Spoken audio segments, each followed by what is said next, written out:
ही घटना आहे विसापूरच्या एका छोट्या वाडीतील। तिथे बळीराम नावाचा एक अतिशय साधा आणि भोळा स्वामी भक्त राहत होता। बळीरामच्या आयुष्यात स्वामी हेच सर्वस्व होते। स्वामी समर्थांशिवाय माझे पानही हलणार नाही असा त्याचा ठाम विश्वास होता। पण नियतीच्या मनात काहीतरी वेगळंच होतं। एका रात्री साधारण 11 वाजेच्या सुमारास बळीराम आपल्या शेतात पाणी देण्यासाठी गेला होता। अमावास्येची ती काळोखी रात्र होती। सगळीकडे शांतता होती, फक्त रात्रीच्या किड्यांचा आवाज येत होता। अचानक बळीरामला झाडांच्या आड काहीतरी हालचाल जाणवली। त्याला वाटले एखादा वन्य प्राणी असेल, पण तो जसा जवळ गेला तसे त्याला काही अमानवी आकृत्या दिसू लागल्या। त्या काळोखात त्या आकृत्यांचे डोळे लाल भडक दिसत होते। बळीराम घाबरून मागे फिरणार तितक्यात एका विशाल काळ्या सापाने त्याच्या पायाला जोरात दंश केला। तो नाग साधासुद्धा नव्हता, तर तो साक्षात काळ होता। दंश करताच बळीरामच्या शरीरातून कळ निघाली आणि तो जमिनीवर कोसळला। त्याच्या तोंडातून फेस येऊ लागला, डोळे पांढरे झाले आणि काही मिनिटांतच त्याचे शरीर लाकडासारखे ताठ झाले। गावकऱ्यांनी त्याला पाहिले आणि धावत त्याच्या घरी नेले। वैद्यांनी नाडी तपासली, छातीवर कान लावून पाहिले, पण सगळं शांत होतं। वैद्यांनी हात जोडले आणि सांगितले, बळीराम संपला आहे। नाग इतका विषारी होता की त्याने श्वास घेण्याची संधीही दिली नाही। अंत्यविधीची तयारी करा। बळीरामच्या पत्नीने टाहो फोडला। तिने स्वामींच्या फोटोसमोर जाऊन जोरात ओरडून सांगितले, स्वामी, तुम्ही तर म्हणाला होतात भिवू नकोस, मी तुझ्या पाठीशी आहे। मग आज माझा संसार असा का उजळला? जर तुम्ही खरे असाल तर माझ्या पतीला परत आणा, नाहीतर मीही माझे प्राण त्याग करेन। इकडे स्मशानात चिता रचली गेली।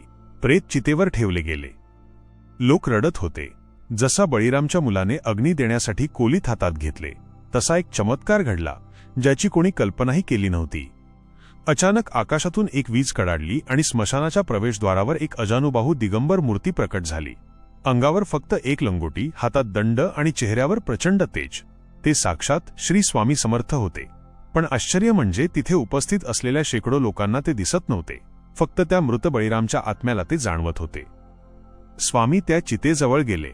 त्यांनी आपला दंड जमिनीवर इतक्या जोरात आदळला की जणू पृथ्वी हादरली। स्वामींनी त्या चितेवरील देहाकडे पाहून गर्जना केली, अरे, कोणाच्या आज्ञेने याला नेलस? याच्या आयुष्याची दोरी अजून माझ्या हातात आहे, सोड याला।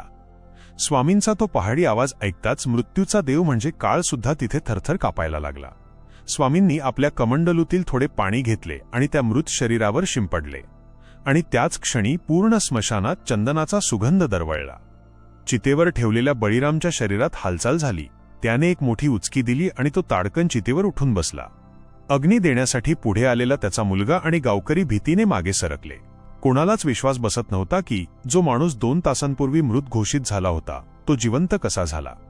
बळीराम खाली उतरला आणि त्याने पाहिले की समोर कोणीच नाही, पण जमिनीवर स्वामींच्या पादुकांचे ताजे ठसे उमटले होते।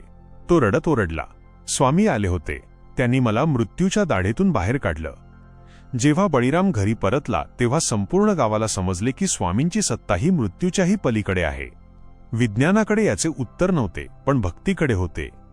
आजही त्या गावात स्वामींच्या नावाने जय जयकार केला जातो, कारण तिथे मृत्यूलाही स्वामींच्या आज्ञेमुळे हार मानावी लागली होती।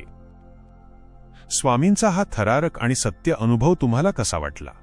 स्वामी स्पर्श चॅनलला सबस्क्राईब करायला विसरू नका आणि ही कथा जास्तीत जास्त स्वामी भक्तांपर्यंत शेअर करा। श्री स्वामी समर्थ।